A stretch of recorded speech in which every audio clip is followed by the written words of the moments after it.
boundless compassion for humanity, Supreme Master Ching Hai tirelessly traveled to many corners of the world to share the message of love and eternal liberation through God's gift to humankind, the Kuan Yin method of meditation. After 30 years of sharing her knowledge on how to live a balanced life while pursuing a spiritual path, she continues to dedicate her time and effort to uplift and enhance the life of all beings.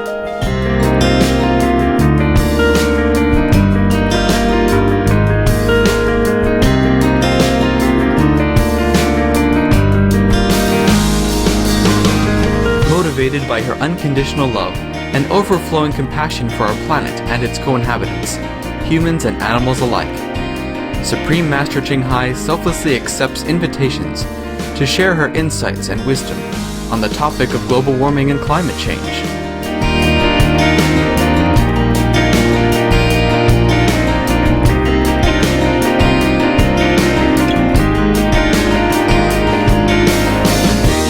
Despite her busy schedule, Supreme Master Ching Hai also sets aside time to hold retreats and international gatherings with our association members to inspire and motivate, address any concerns for daily life, and answer questions on spiritual practice.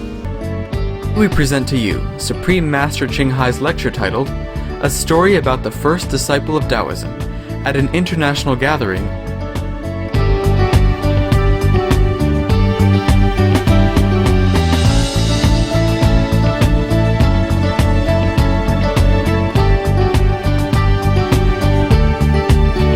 Supreme Master Ching Hai's lectures are not a complete meditation instruction. Please do not try alone. For free of charge guidance, please visit www.godsdirectcontact.org or contact any of our centers near you.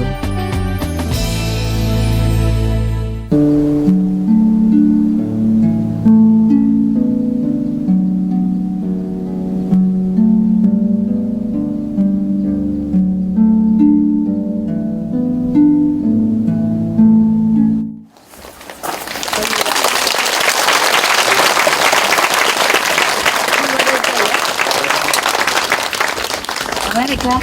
Australia. Yes. Australian? Wait till last minute, huh? You're so beautiful, Mata. How's everybody here?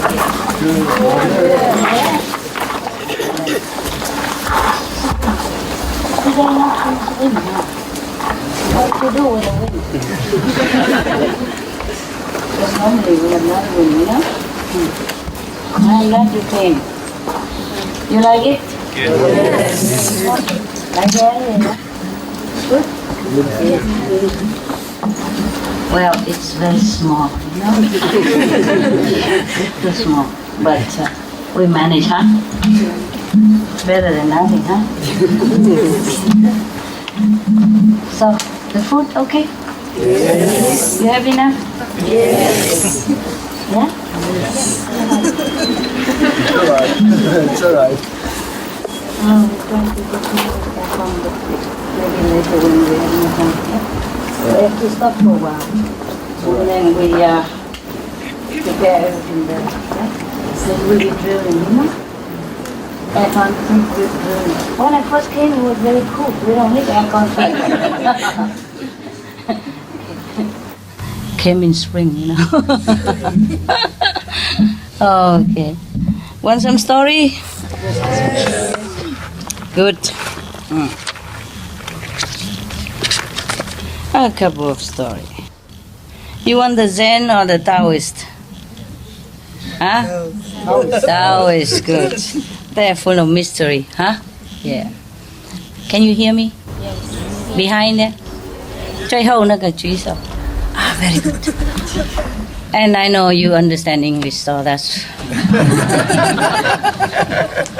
I told you many times, many years ago, you must learn English, okay?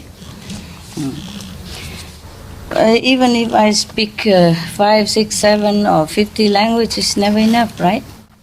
How many languages we have in the world, tell me? 200. Huh? More than 200. More than 200? Are you joking? 200 we speak here only.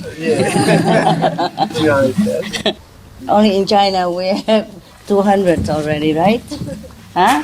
And in India, how many? 50,000. Where are the Indian? Yeah, about 15,000, huh? I'm telling you, we speak Barber Tower language, you know? Okay. Oh, it's a good story. Yeah. The first disciple of Taoism. Very interesting, huh? You know who is that? No? You know who's the first disciple of Taoism? Lao Tzu. Lao Tzu, he's not a disciple. Maybe he was the first disciple of himself. You see, Lao Tzu, huh? He promote the Tao, huh? And after he's gone, they call himself Taoist. Yeah? Well, that's the problem. After Christ died, huh? They call himself Christian, huh? After Mohammed died, they call himself Mohammedan. After Buddha died, they call himself Buddhist. I told my attendant yesterday, you know the cup that we used to have, the metal cup that you have, you know. I said to her, this is too... I will come to the story, don't worry. Yeah, let you be a little suspense. Suspense movie is always very nice, no? Yeah, we're waiting, like Christmas morning, you know? Okay, anyway, the best thing coming, yeah. Because we were talking about food, you know. And because before, they didn't take so much money, the kitchen, you know. Later, they said, oh, the food has gone up very high, and they eat a lot here. They mean you. I'm not sure. I said, oh, yeah, maybe it's true, huh? I saw them have a big tray like this with many compartments, and it's all full like mountains. Some of you, yeah? And then she said, yeah, they don't have the metal cup anymore, you know, the non-rusty cup? Stainless steel cup. I said, oh, they don't? She said, no, they don't have that anymore. They make big tray right now, you know. So I said, good idea, big tray, good idea. Because the cup, I said the cup that was, I don't know where does the cup tradition come from. Actually, okay, go back to all the way from the beginning, before we even know such thing exists. I had just some people who follow me around, you know, become like the renunciate, yeah? And we don't have a home, remember? And we have like a fifth-hand truck, so we can pack everybody in there. And one tent, about 3-4 people. And the tent was very small, smaller than now, because we didn't have enough money to buy a bigger one. So some tall guy is sticking the toe out, you know. And I used to come around tickle their toe. Okay. And then so we cannot afford to have many things, you know. We run around and we camp here, camp there, you know. So we just take those little stainless steel cups, yeah. Because I told them that when I was in the Himalaya, that's all I had, yeah. I cook tea with it and I cook food with it, yeah. But I also say I have a little plate, you know, like a metal plate, you know. And I cook chapati on it, you know. And also you can eat with it, yeah? You cook and you eat the same plate. They're very round like this, and you put the dough on it and make chapati. Yeah, okay.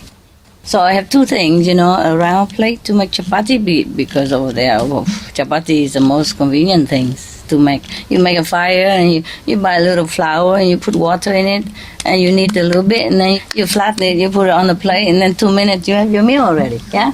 I just have peanut butter and cucumber. Yeah, at that time I didn't have much money. I didn't know how to design clothes and all that stuff. And who buy anyway? The monkeys in Himalaya. So I took all my saving and just eat, you know, 1 or 2 ruby per day, yeah? Anyway, I have to make it last, you know. I didn't know how long I would stay in Himalaya. I haven't found a master yet, and I was walking all over from one ashram to another, you know. from one place to another, and it's very heavy to carry so many things. I told you already, I have only 2 pair of clothes, like a pyjama, like Punjab, like tunic. The long shirt to cover your knees, and trousers, and a pullover. But I never had a chance to use a pullover because I walk all the time and it's sweating. When you walk, you're very hot, Even in the top of the Himalaya, I walked. Gango trees and all that, I don't wear any.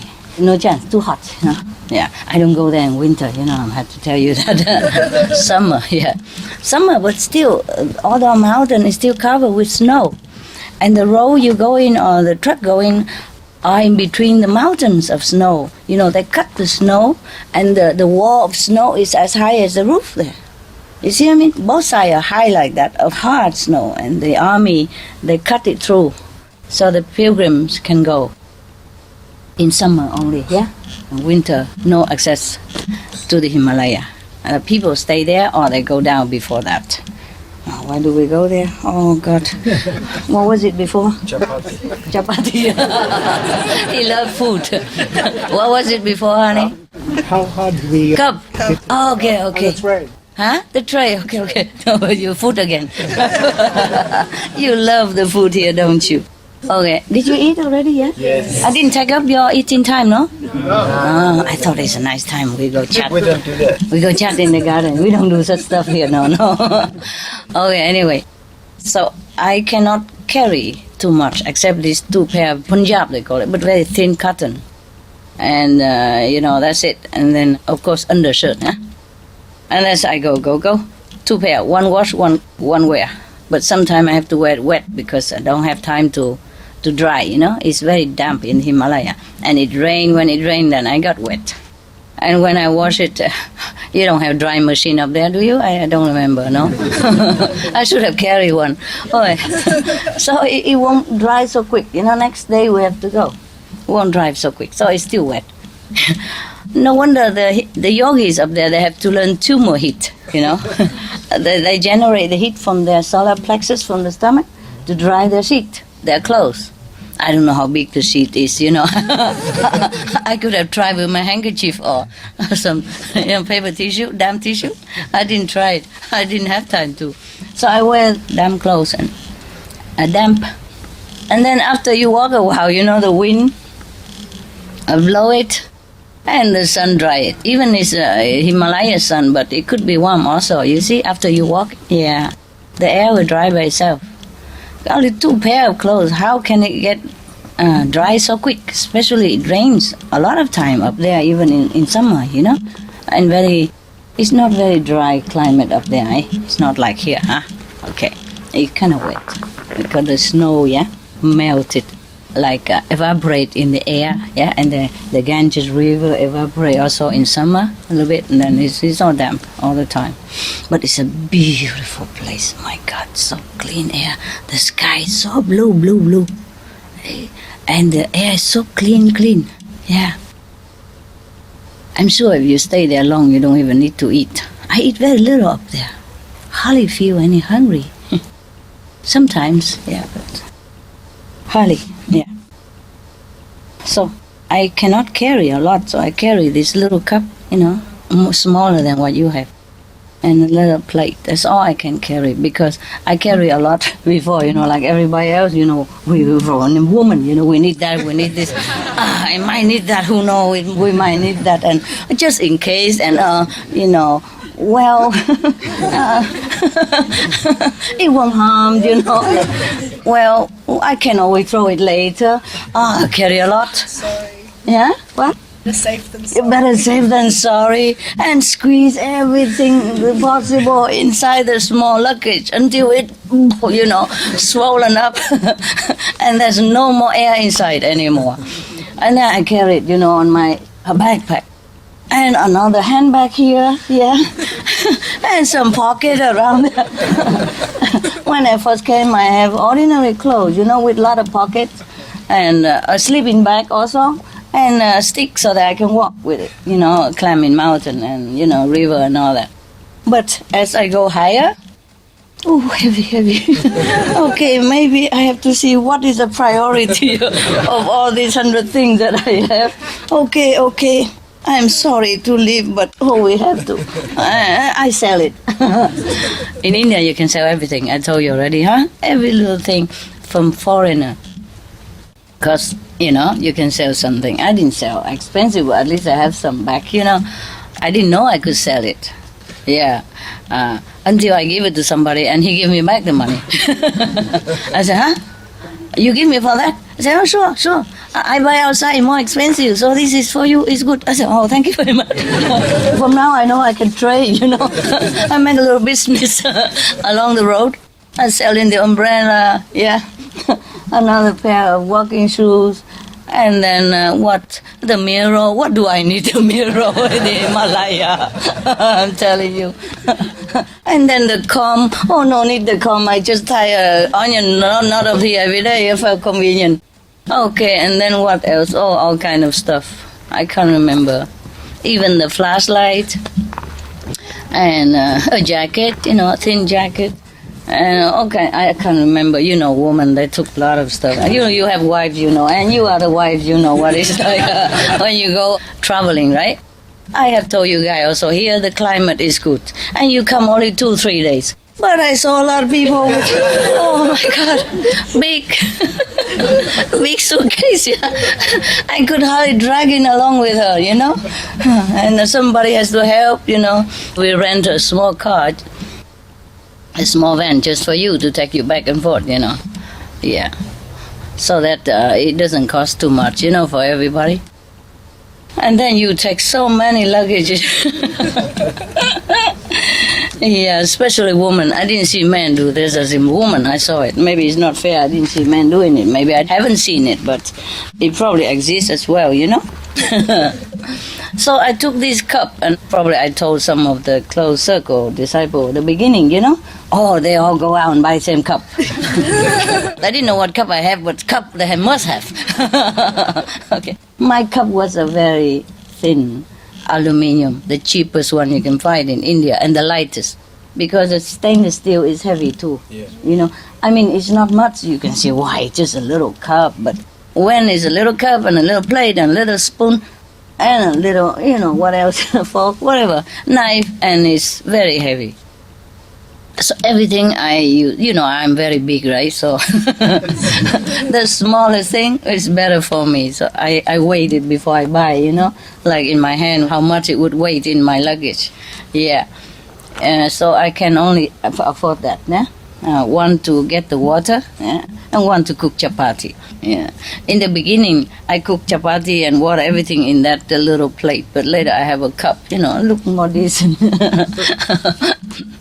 Also easy to wash the hand, Okay, anyway.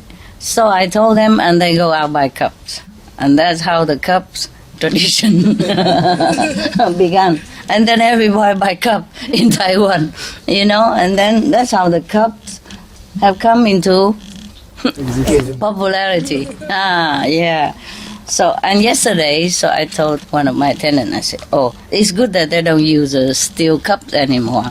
Because I also didn't think that we should change, I didn't think of those things. You do what you do, I don't care. You buy cup, you buy house, you buy car, you buy whatever.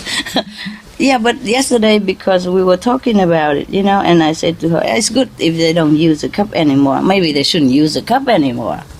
Because they can buy also like the tray, that kind of tray that I saw that you have here. I mean, some of you, and many compartments, fruit, pudding, vegetable, sauté, rice, curry,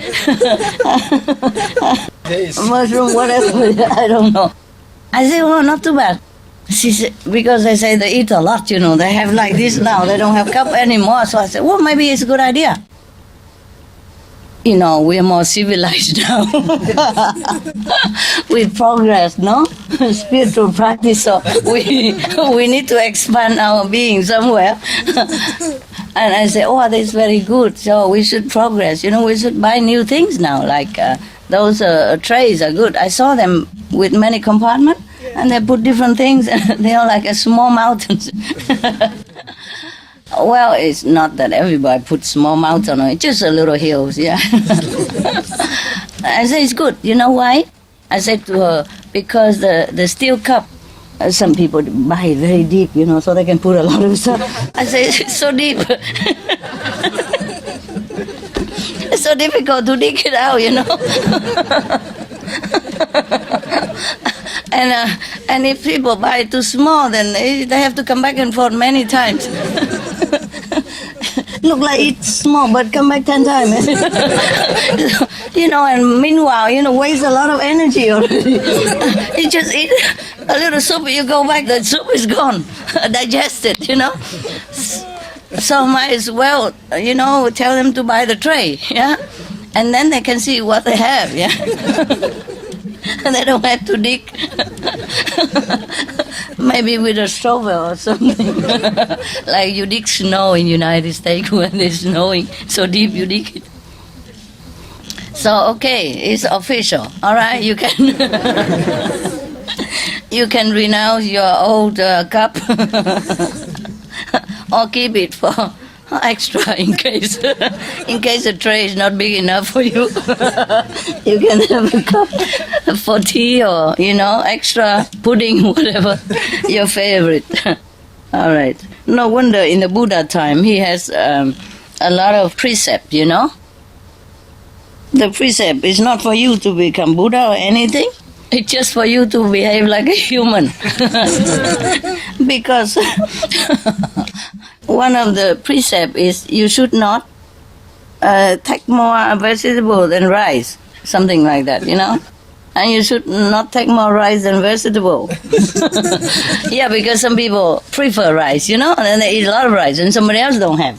And some people prefer vegetable and don't eat rice. So they took a lot of vegetable, and then nobody have any more vegetable left. Like we have a lot like this in Buddha time, probably similar, right? A lot of people in the congregation. I saw some precept like that. You should not use rice to cover the vegetable. You should not use the vegetable to cover the rice. Very obvious now. You guys understand very well the meaning of those precepts, don't you? Yeah? Yeah. No wonder before the Buddha said to his disciple or his attendant, some of the precepts you can do away with. Just keep the main one. So I boiled it down to the 5, okay? And try to keep those. Otherwise, you will have 250 something precepts, including the rice cover vegetable and vegetable cover rice. You know why? Why does the Buddha have such a precept for his disciples? Maybe somebody cheat, put too much vegetable under the stainless steel cup that you have, and go just a little bit rice on top. And people are short of vegetable, yeah? Or rice accordingly, yeah, something like that. Well, it's nice to know that the Buddha's disciples are also human like us, eh? So no big deal, huh? Yeah. Anyway, those precepts are also very convenient for you. Please write them down and remember. Not too much vegetable, okay? All right, good. So, let's do away with the cups, huh? And buy these trays and enjoy your food. Because if I advocate you can go breatharian, maybe you have to prepare a little bit, huh? Maybe get 1 or 2 days a month, try not to go with food, see how you go, yeah? Have to prepare for, in case you don't have food, huh? Who knows? The way the world is going. They don't listen, They're eating the planet. It's not their fault, It's not the people's fault. They have not been informed very well. Generation after generation, the tradition going down like this. You must eat meat, otherwise you don't have protein, you get sick, you be whatever. The poor people, they don't know it. Even though religious scripture have told us that, we should not eat meat and all that, but they don't explain very well. You see, it's just shortened form. It doesn't say like, okay, why you don't eat meat, huh? Yeah, we have to say that people suffer, the animals suffer so much and all that. At those times, they don't have camera to even record how cruel the practice of killing animals for food. You see what I mean? And even now we have it, and they're all over on internet, also on our website, and we try to show it. But still not many people look into it. You see, because the tradition, the trend is so deep-rooted already in everybody's family from generation after generation already. And even religious people, they don't look into the Bible to see the true meaning why we should not eat meat. You see what I mean? Just mention passing by, okay, you have to have compassion. You must not eat meat, and that's it. You know, maybe it's not sufficient for the people to understand very well, yeah? You hear here and it goes down here. It's poor people, they don't really understand it. That's why we go all out to help them to understand, to inform them, yeah? Because when we were born, our parents forced meat into our mouth and we have to eat it or else we get even beaten sometimes, right? Sometimes children don't want to eat meat and the parent force them. Because why? Because the parent has been informed that if you don't eat meat, you don't grow up. And they want their children grow up, you see, and strong and healthy. So this is from love that they do wrong things.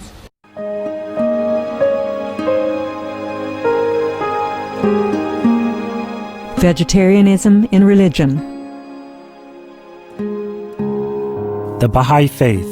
Regarding the eating of animal flesh and abstinence therefrom, know thou of a certainty that, in the beginning of creation, God determined the food of every living being, and to eat contrary to that determination is not approved.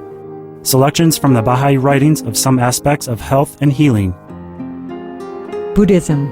All meats eaten by living beings are of their own relatives. Lankavatara Sutra. Also, after the birth of the baby, care must be exercised not to kill any animal in order to feed the mother with meaty delicacies, and not to assemble many relatives to drink liquor or to eat meat, because at the difficult time of birth there are innumerable evil demons, monsters, and goblins who want to consume the smelly blood.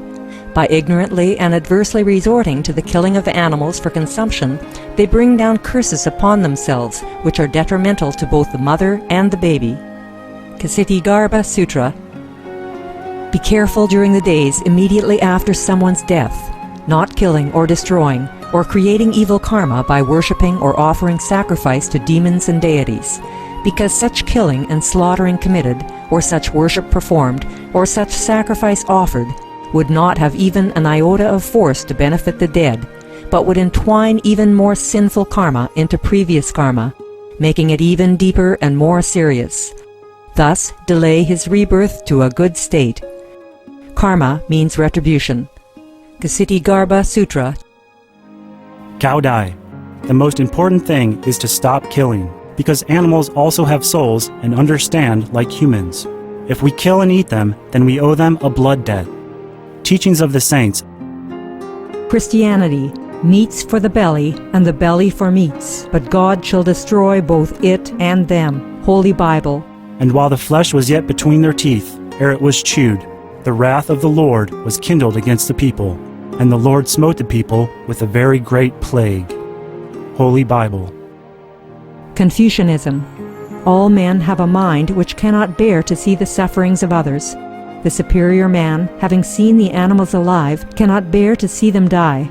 Having heard their dying cries, he cannot bear to eat their flesh. Mencius. Essenes. I am come to end the sacrifices and feasts of blood, and if ye cease not offering and eating of flesh and blood, the wrath of God shall not cease from you. Gospel of the Holy 12. Hinduism.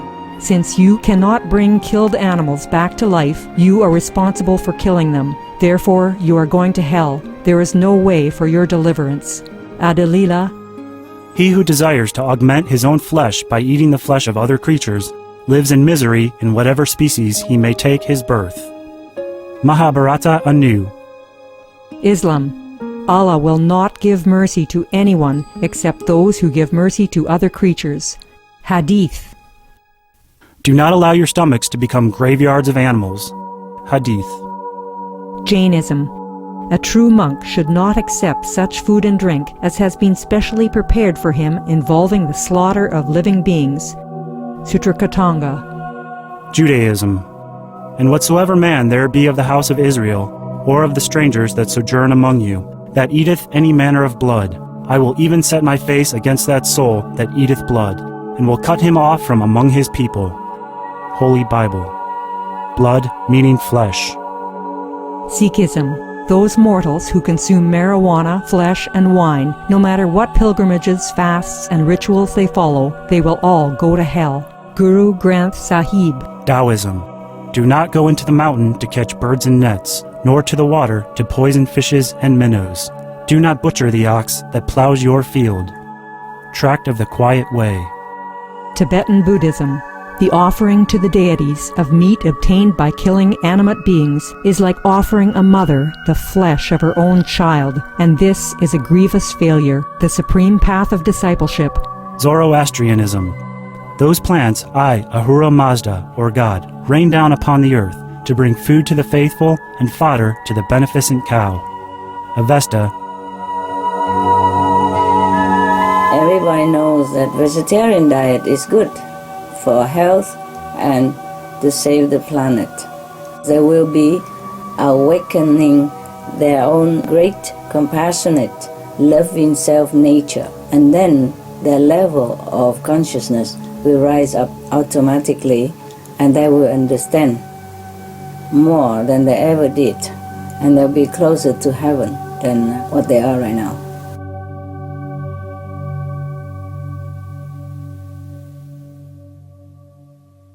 The same with my parents, yeah? They don't know I go in the bathroom and vomit many times. And then when they grow up, and then slowly the children also get used to it, meat, and they continue that way. And they think the parents are right, so they beat their children up also later on. Eat that, finish that, piece of meat, or else you don't go out to play, or else you cannot watch television, or else you don't have internet time, or you can't go to movies. Yeah. So the people are very good. You see what I mean? People are so good. You can see a lot of good people in the world. Of course, there are bad people everywhere. Sometimes they're damaged, their brain damaged, or they've been brought up in a wrong company, yeah? Or their situation forced them to do something wrong. But inherently, all people are good because the souls are good. And they've just been cheated into this degrading situation, yeah, like everybody else. So that's why I love people, because they're so deprived of the real knowledge of everything, almost everything, except you can learn 2 and 2 make 4. Anything else is not taught in the school. And so how do people know? They were taught that they have to eat meat. Then they grow up believing the adults were right. And then you believe that, and you taught your children the same, and your children teach your children the same. So, and then because of that, this is the illusional king of karma, Maya. They want to cheat people into doing this. And then you're doomed, you finish. You are entangled in this killing and re-killing cycle. And that's how we cannot get out. You see how poor the people are. You see, they are innocent. They don't know anything. It's not their fault. And they look up to many religious leaders. They are also taught the same. Even many Buddhist people, Buddhist religious, leaders, they are not vegetarian. You know that yourself, in different traditions, right? Yes. So now it's our duty, I mean, if we love them, we have to help them now. We do as best as we can, eh? Even if we cannot save the world, we save the people who ever listen. Yeah? Yeah, as many as we can, no? Okay? Better than none? Yeah.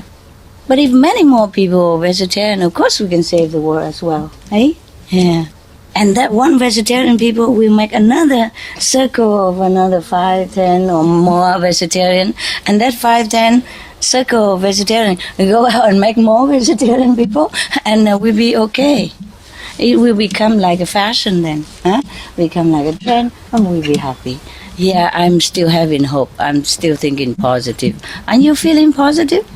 Yeah, but just try to see if you can go without food for a while. Not here. Here you come, you enjoy, okay?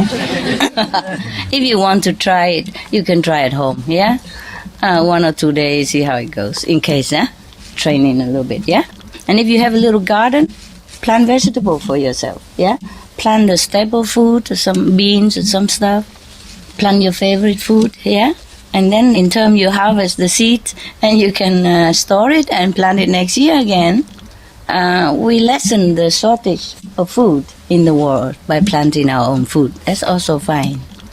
I told the Supreme Master Television to go and interview Helmut, you know, the guy in Austria, our disciple. It's been shown like this week about organic farming. He did not even use fertilizer, and he used very little water. Like this, we save also water for the world, you see? You just know how.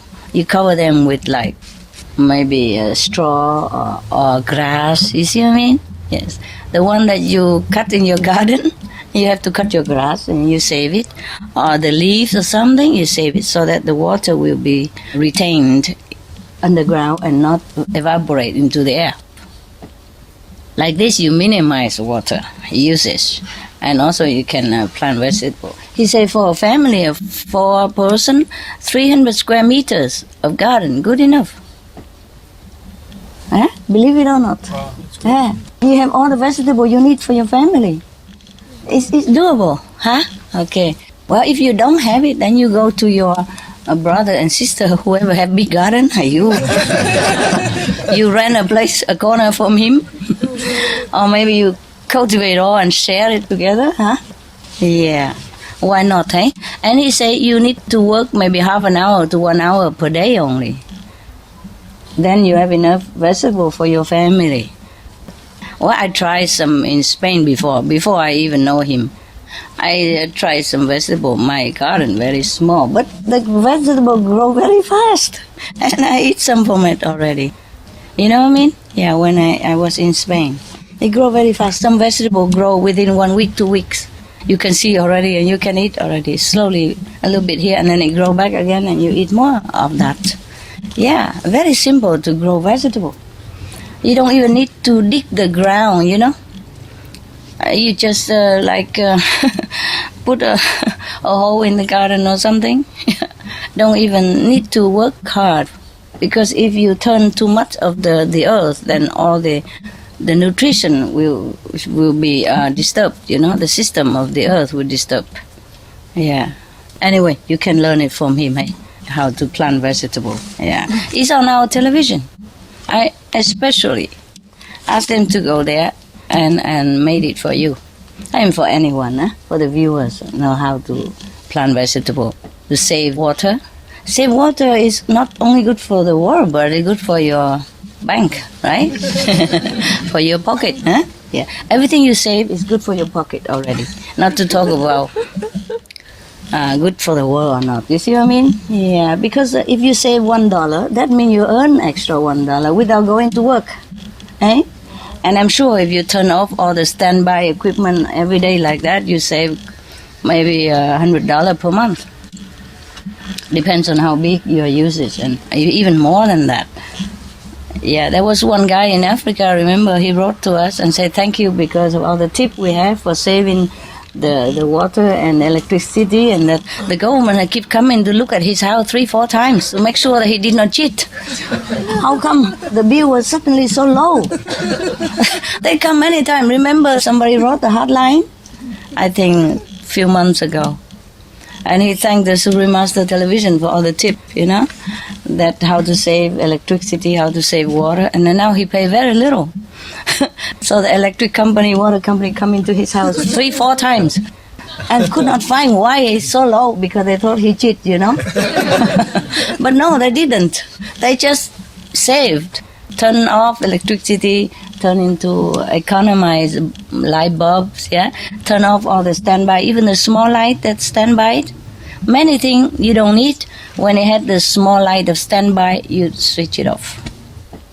You know, like you have, for example, television and the satellite machine or computer.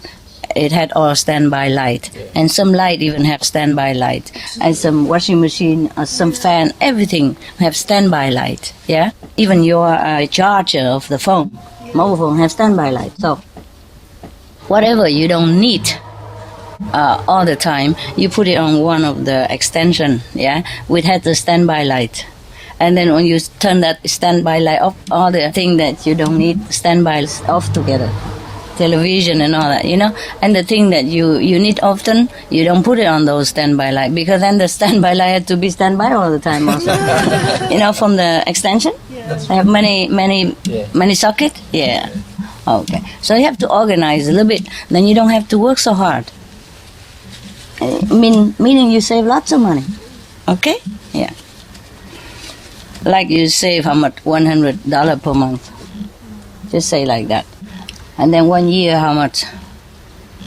1,200? Yeah. 10 years? 12,000? How much is 12,000? A lot. Yeah? Especially if you put it in an account and don't touch. It will grow into like 20,000. You put it over 10 years or something, and then you can go on holiday for many months. Come here and pay for the tray. For the container of the tray. All right. So it's official, eh? You can buy your tray now without feeling guilty. And heap things on it. Okay, good. Now we go to the first disciple of Taoism. Dharma. Huh? Dharma. Not Dharma, Taoism. The Tao. Okay. Taoism, from Lao Tzu, Chinese. This is a story about the first disciple of Taoism, first disciple of Lao Tzu. Yeah, Lao Tzu is not the founder, but the one that inspired Taoism. Now, the first disciple of Taoism. Yeah, there is a man called Wen Shi. When he was born, there was a purple cloud that descended into his mother's room, and lotus flowers blossom in the garden.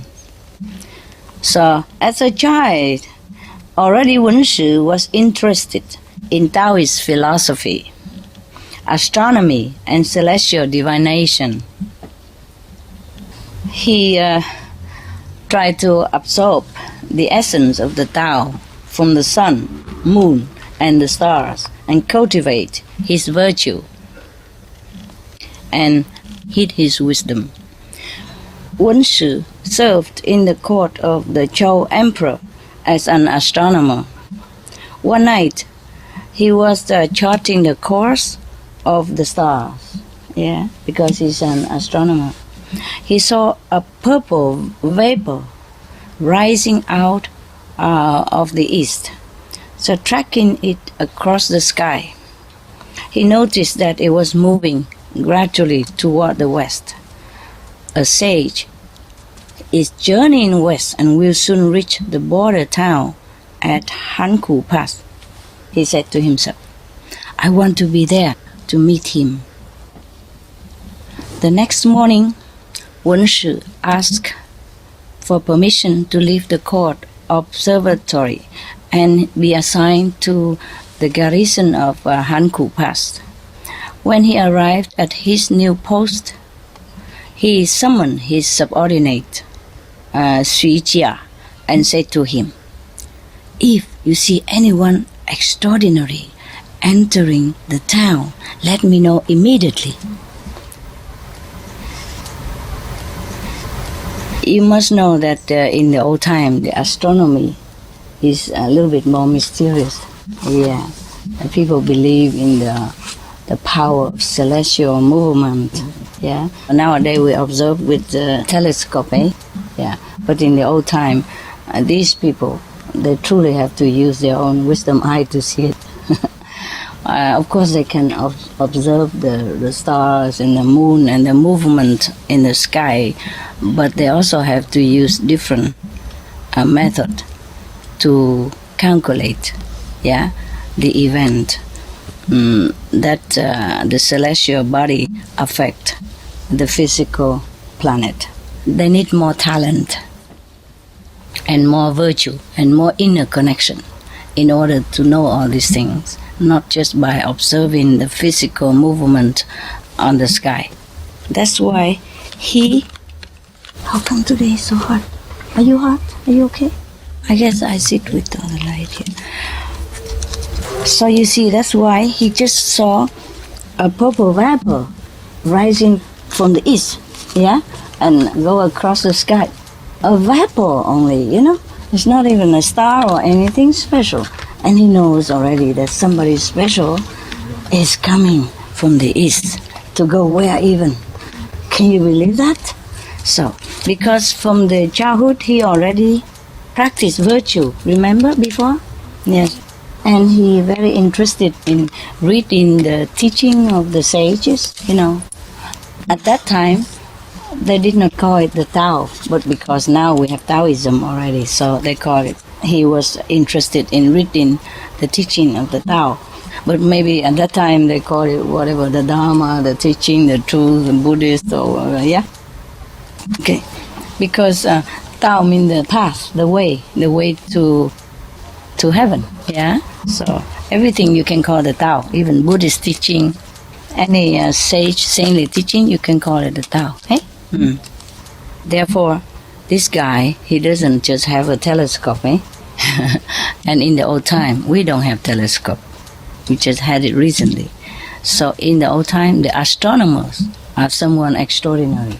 Yes, someone who knows the stars, not even by looking at it. Yes, someone who knows the movement of invisible force without even seeing it. Yeah, someone who knows the event that will happen long before it happened. Yeah, it's a combination of astronomy and astrology, and also inner wisdom, to some extent. Yes, even though he had not met Lao Tzu at that time, he already possessed some quality of the inner connection. In every country, there are people who have not maybe practiced Kuan Yin method, no, but they have already some quality, some talent, some leftover from last life that they have practiced, or something they have learned from other teacher. Yeah, how to predict the future, how to foresee the event, and how to prevent some little misfortune, etc., by correcting feng shui and all that. Yeah. Okay. So he was one of them. So he was so good because he was so virtuous. That's why he was very excellent in it. That's why the king appointed him as a royal astronomer, and not just any astronomer, of the king, you see, in the royal court. So, and even then, so much desires for the Tao in his heart that he even forsake this prestigious position and go away to some smaller area in a border town to guard one of the border posts in order to meet this extraordinary teacher that he foreseen with his extraordinary astrological talent. So off he went. And he even told his subordinate, if anybody looks special, look extraordinary, please let me know at once. This is also a risk, you know. How can you even see anybody extraordinary? Yeah? He probably looked like everybody else. Yeah? But maybe it is possible. Because let's face it, even if Wen Shi would know who is who, but he cannot stand in front of the front door 24 hours a day and looking for that extraordinary person. So maybe his subordinate is one of his so-called colleagues, you know? He is also well versed in the astronomy and astrology field. Yes. So he told his subordinate, if anybody special, extraordinary looking, please let me know. Right. Otherwise, he cannot trust just anybody, you know, who doesn't know anything about anybody. Then how can he ever meet any sage or any special person? So this subordinate must be a trusted one, the one that works with him all the time in astrology and astronomy, maybe one of his close disciples. Can also see maybe aura, extraordinary person. How you see an extraordinary person? Unless you're trained in the art of seeing the aura of people, or maybe you are gifted with it. Some people, you're gifted with it from the previous practice of the other lifetime, you know, so they can see people aura And they can know that, okay, this person have bright aura. She's a good one. Yeah, that person look like coffee color. Cannot do business with this person. Yeah, and he look like charcoal color. Okay, forget it altogether. When I went to just an hotel, there's one. They call it voituria.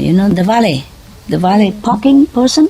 Yep. When you go in, you give him the key and he park your car, and when you come back, he bring your car to you. A valet. Yeah. Yes.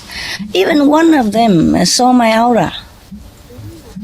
And he said, many hundred thousand passed by, and you see one like that. He told me like that. So how would he miss? I said, how do you know I'm different? So he said, oh, no, this is very different. You don't see this. You don't see this often, And he was even kneeling in front of me, in front of the whole hotel. It was a big hotel, an international hotel. I was embarrassed. I said, get up, quick. He's so tall, very tall, so he don't want to talk to me from up the cloud. He kneeled down so that face to face to me. So funny, yeah, and I told you, sometimes police, they know that, and sometimes the police use some special person who can read the aura, and then you know whether the person is a good or not.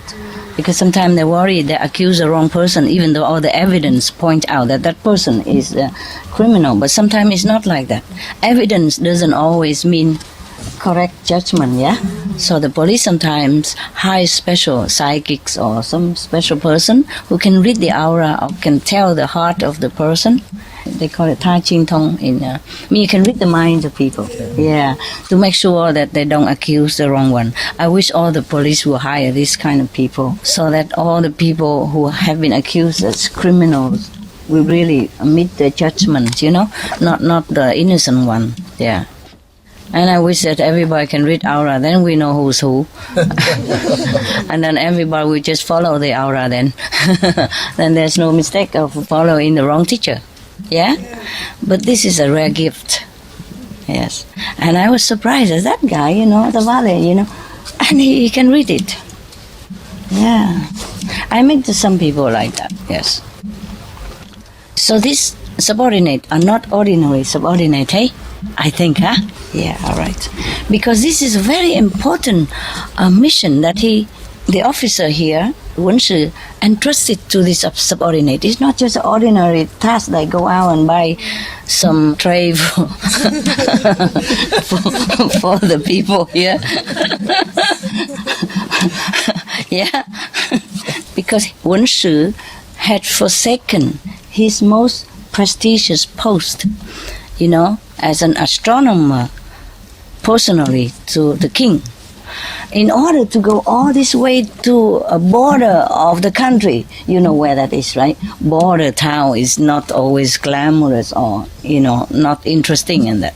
And he forsake everything, left his home and post in order to go to that border town just to meet that special teacher, because he knows he's not a normal person. He said to himself, or maybe to his subordinate, Assays is journeying west and will soon reach the border town as Hangku Pass.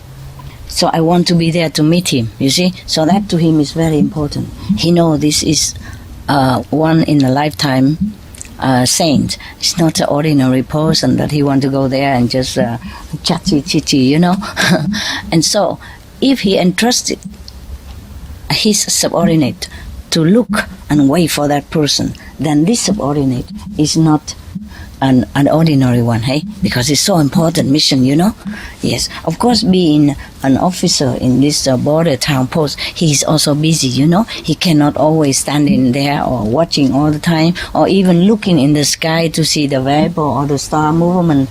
Not all the time now, because before it was his job there. He can do that all day. Now he cannot. And especially newly appointed, you see, he has a lot of things, a lot of office papers to look at, and the people to get used to, yeah, and new employees to work with, and I have to talk to the people in the town and all that, and many things he has to do, especially office work. So he cannot just always sit there and observe the the movement, the stars, or seeing when the sage is coming or what. You see, this is a problem also with many of us, even though maybe we can have this ability. But you see, if you're busy, you cannot catch it. Even the small things, I'm just telling you an example. The small thing, like today, the water cut, yeah, for many hours. Yes, I knew that already last night, but what am I to do? Yeah? You know what I mean? Then I'm busy with other things and I forgot it already. I thought, oh, never mind, whatever. Yeah. Yeah, somebody already come and tell me that save the water, save the water. You're gonna need it. But what am I to do? Go get the bucket and run around telling everybody? We didn't even have buckets. See what I mean? And even if we have bucket, how do I deal with these so many people like this? Huh? 400-500 people. How I'm going to get buckets in such a short notice like that? For example, you know, luckily you were meditating. It's good that you meditate. At that time. Less problem. So less problem. Otherwise, everybody just go in and out of the toilet, then we'll be in big trouble. You don't even know what happened when you come out of meditation. Everything, the water come back again. Yes. Anyway, we're okay. Okay. It's good. For example, like that, even something I know, but I'm busy, you know, I have other things to do, more important than the information I get. You see what I mean? Yeah, more important and more pressing. So much work to do, paperwork and all kind of thing. The time consuming and also deadline stuff, you know. Even if I know something, I don't have the time to take care of it. Remember the jokes? Say, oh, I don't have any problem because I have so much already. If I have a new problem, it has to wait for 2 more months to be looked at. Yeah, a problem has to make an appointment with me. and I look at my schedule whether I have time to see you the problem or not. And not like, okay, you can make an appointment with me, no. Because sometimes important people really want to see me, but I can't make time for them. I can't make time. I really can't. So much work to do, you know. It's good to have work to do. It's better than spending time doing nothing, idling around, you know, and the mind will not be good. Yeah? Rusty also. It's just truly too busy, then you cannot do much thing that you want to do also, and sometimes you know something but you cannot take care of it. Yeah.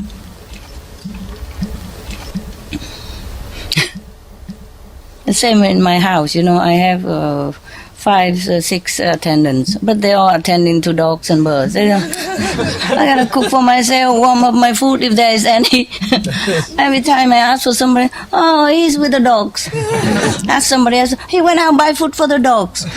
How about, I asked for A, oh, he's with the dog. How about B, he went out buy food for the birds. How about C, oh, he take a dog to the vet. And how about D, he's cooking for the pet right now. How about E, oh, he's cleaning the dog's room. How about F, he's cleaning the bird's cage. Female attendant can do many things. No, I have one. Actually, I have a couple, but I don't know. I cannot tell you. Forget it. Sometimes female, we need male also because they have muscle. You see? Sometimes female don't drive car as good as male. I have to tell you, I don't know, it depends on who. Sometimes female good, sometimes male good, but I have to be lucky to get the good one, you see?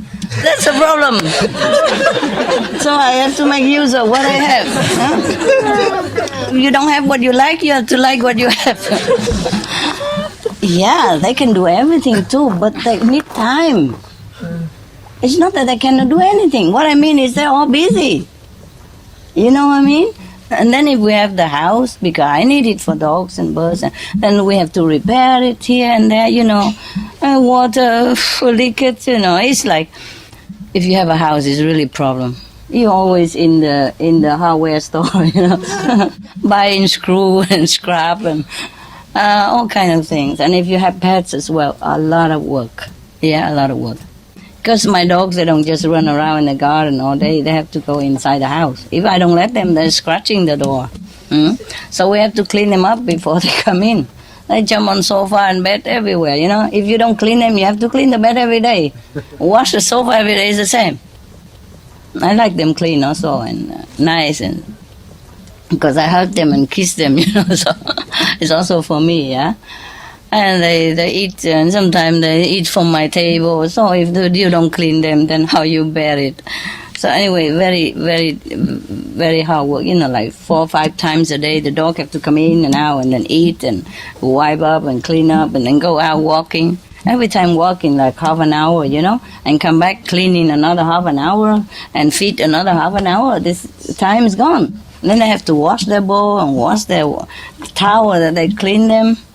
You know, the dogs come in, they have to spread the towel like a welcoming carpet. Wash their feet first, and then they have to step on the clean towel, yeah? Because they come out and muddy, you know, they dig everything. They like to dig. That's their job. Like you dig in your cup, you know. What can you do? All digging. I know. So we have to clean them first, yeah? Wash them with the water and then put them on the clean towel first, otherwise it's dirty again. And wipe their paw and then clean the whole body, you know, ear and everything. They go out, it's dirty, you know, dusty. So it takes a lot of time to take care of these dogs, yeah? And not just one dog, eh? And my attendant, they're very loving. They clean the dogs for hours. They love to clean them. They clean so carefully and so long. You know, I say, yeah, quickly, make it simple, man. I need you. But they are taking their time, you know. They enjoy the dog so much. They're taking their time and pet a little bit and then clean a little and then caress a little. And the dog licking them and they kissing the dog. Oh, my God. It's like the whole show, you know? So they take their time, you know. And the birds also love them, you know. They clean and they jump on their shoulder and then by the way, oh yeah, scratching here and there and then clean again.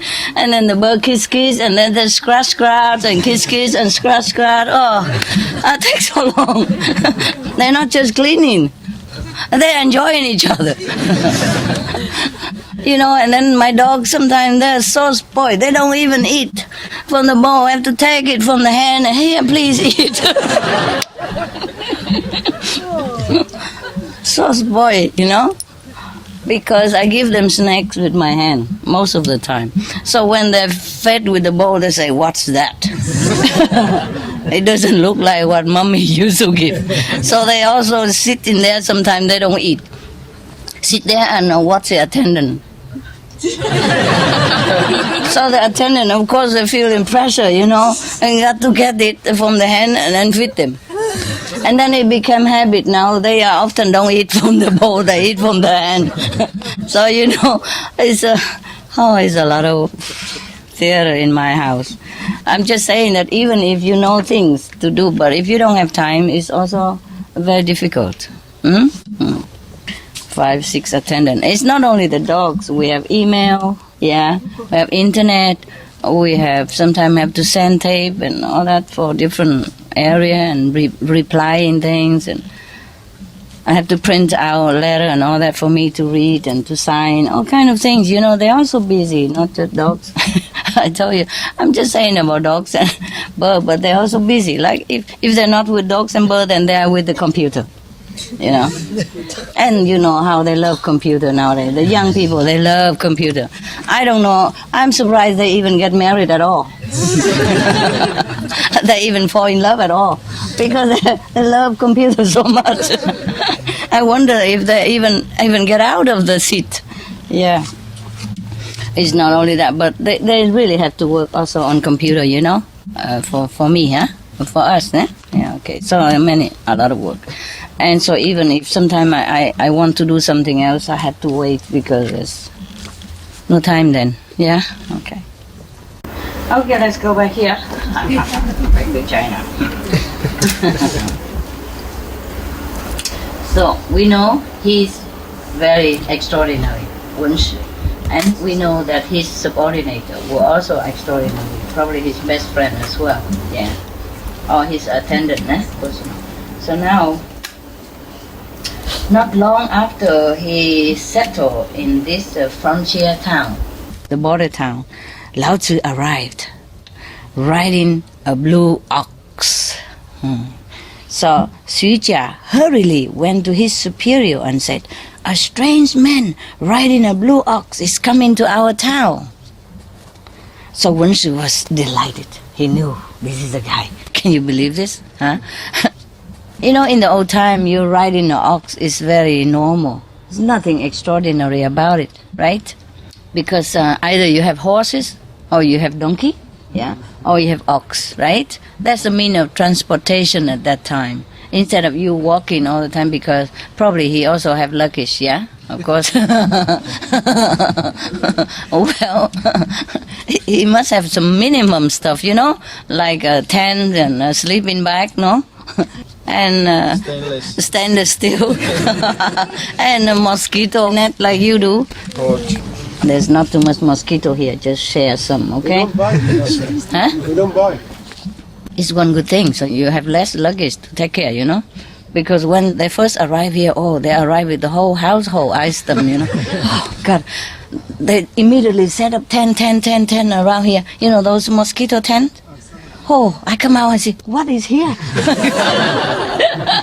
You have no room to walk anywhere. They settle down immediately. The first thing they do is open their tent and put it everywhere here. Oh, I said, my God, no need. Okay, I said, no need tent. It's okay, no need. And then they take out their second backup plan B. Because they heard it's summer. There's a lot of mosquito. You know what I mean? So plan B is a mosquito net instead. So they cover them, and the hat, you know, a big hat, and cover the mosquito net on top, and they sit there. It's just like another tent. Like a collapsible tent. The other one is a different collapsible. This one system is easier. You can put in your handbag, you know. So they have plan A, plan B, everything ready. I said, no need. Even if there is mosquito, a lot of you, everybody share one, it doesn't matter. And I'm not sure if they like you either, because you eat vegetarian, you know. Whew, right. So he has a blue ox, né? The Lao Tzu.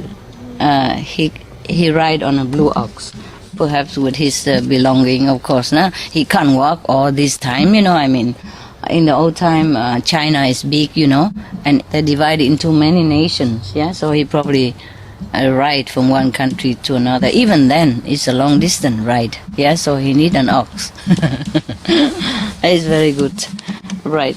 Probably you can rent an ox, you know, everywhere you go. Like you rent a car nowadays. But I guess this belonged to him because it's blue ox. I've never seen one. Never. No, it's a kind of bluish tint, you know. In China, in Vietnam, we have this. It's not completely black. It has a very bluish kind of coat, you know, and their skin.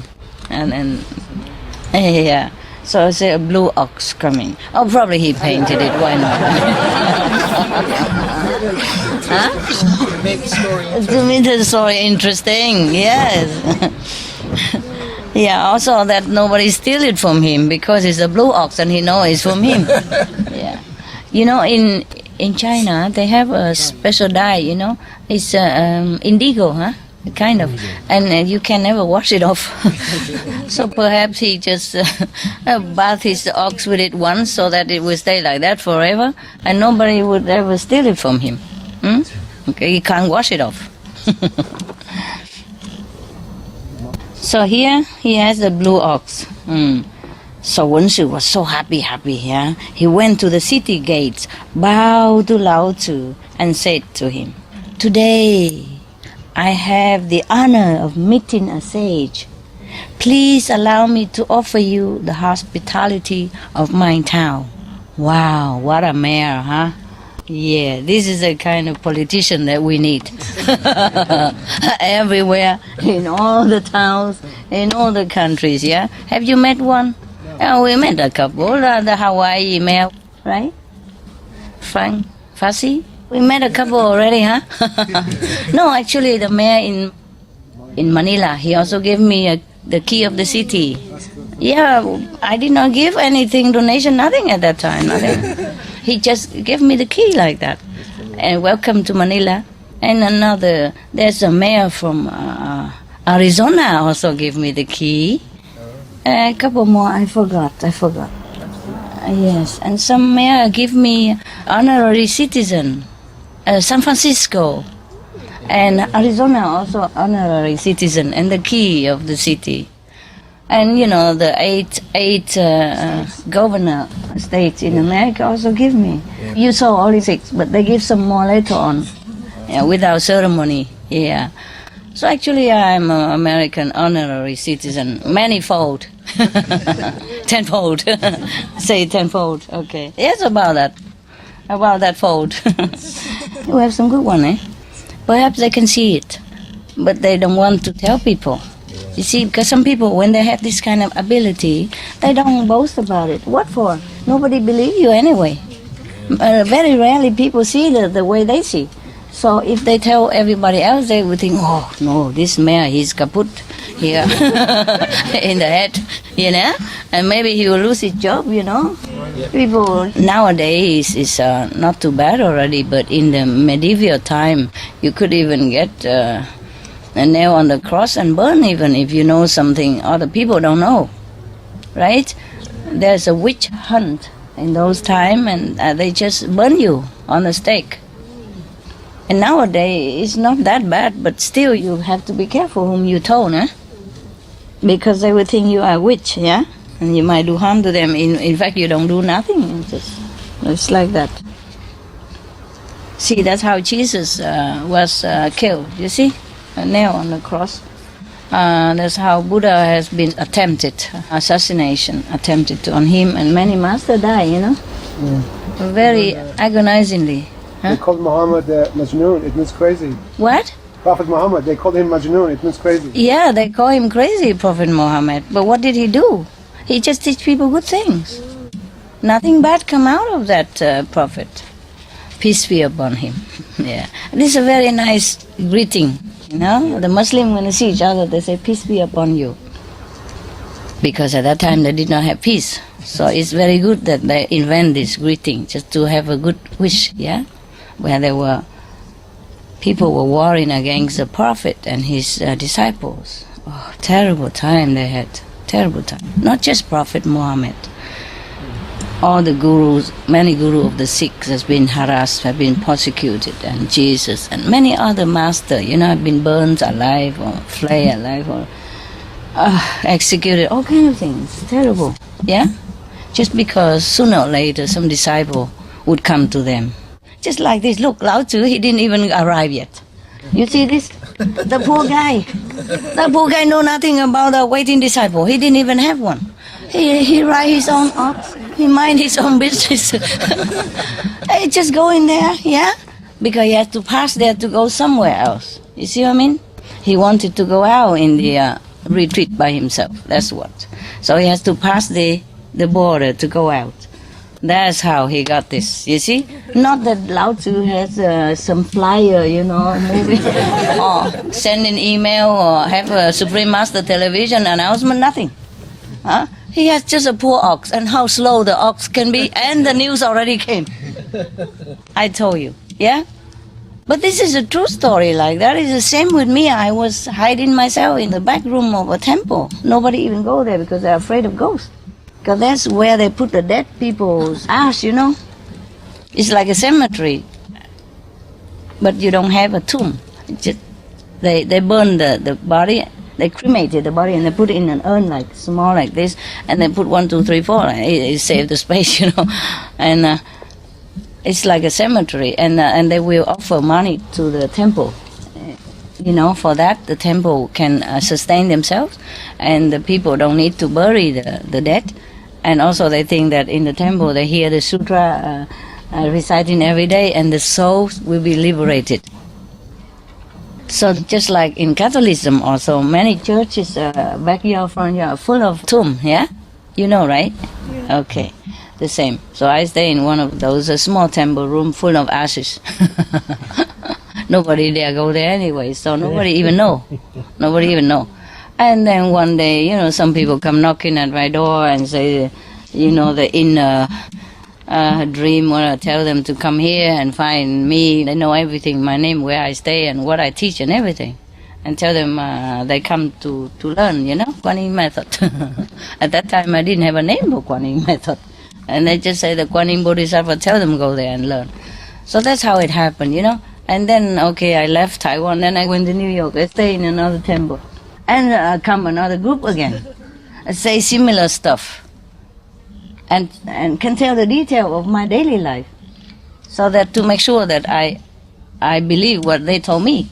They told me like the detail, only I know. You see what I mean? And not even temple people know, nobody there. So this kind of thing really happened, huh? So the poor master, eh?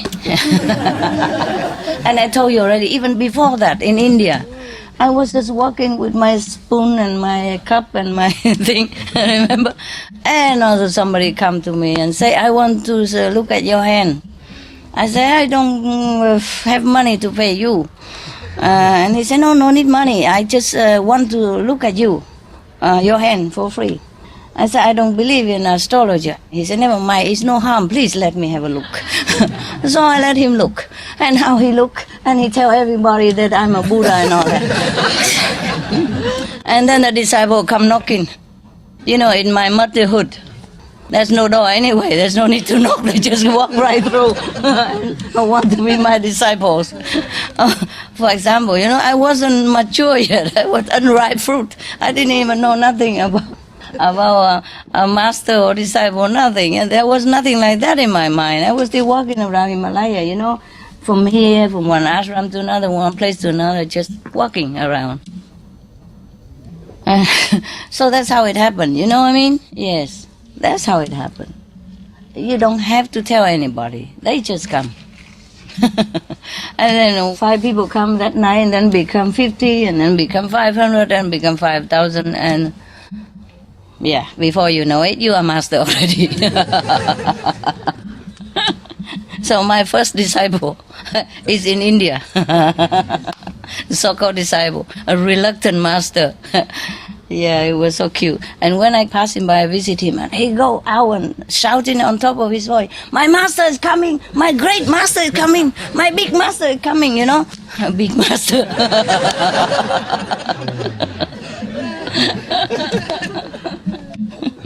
Yeah.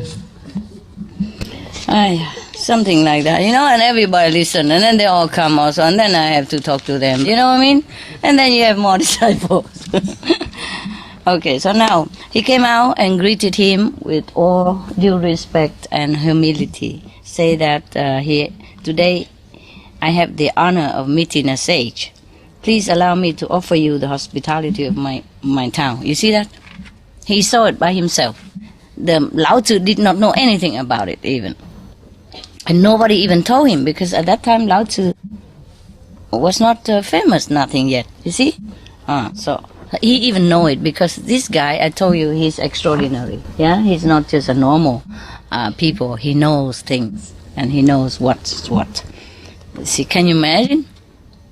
Coming out of your gaze to meet a total stranger you have never seen in your life, and decided immediately that he's a sage. So this guy, he must have inner knowledge very richly before he met Lao Tzu. Good. But that by no means that he's a complete enlightened person. You know what I mean? By no means.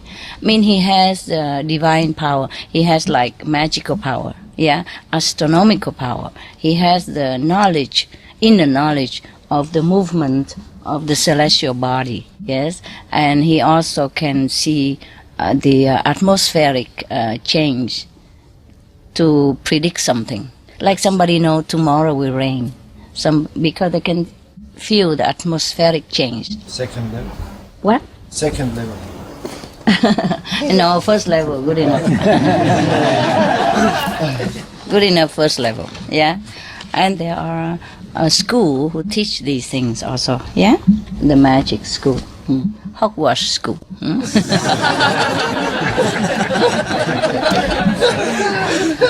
What a very suitable name, huh? Hogwash. All right. Hogwash school, eh? Have you been there? Okay. So this man, he's really, truly deep in his knowledge of astral magic, yeah? So at least he was there. You see what I mean? And so not many people can know like this. No, yeah. Not many people can predict the wind, the storm, the change of weather pattern, or the coming of some great person like this. My God, this is really, must be extraordinary. Can you imagine? He was in the capital town, in the palace, and he can just see a little purple atmospheric pattern, and then he knows there's a great man's coming. Can you believe this? And he was accurate. No one can be greater than Lao Tzu at that time. Could be equal maybe, but no one can be greater than him. He was the master of the 5th level. If you read the Tao Te Ching, you know he is, right? No one below 5th level can write what he wrote in the Tao Te Ching. So this guy is truly incredible, eh? He can know a sage from far away like that, and who never met before. Incredible. So this thing do truly happen, because in the world there are some people like that. Yeah, always. And since times immemorial, there's always somebody who knows the greatness of someone. I mean, extraordinary greatness. Remember Jesus? When he was not famous yet, John the Baptist told people that I am baptizing with water, but the one who came after me will be greater than I, and he will baptize with the fire of Spirit. Remember that? And when he met Jesus, he said, Lord, why you come and be baptized at my hand? You are the Lord. He knows that. You see that? Yeah. Okay. So, life after life, we have this kind of people. Now, he's one of them. Wen Shi. Wow, very exciting.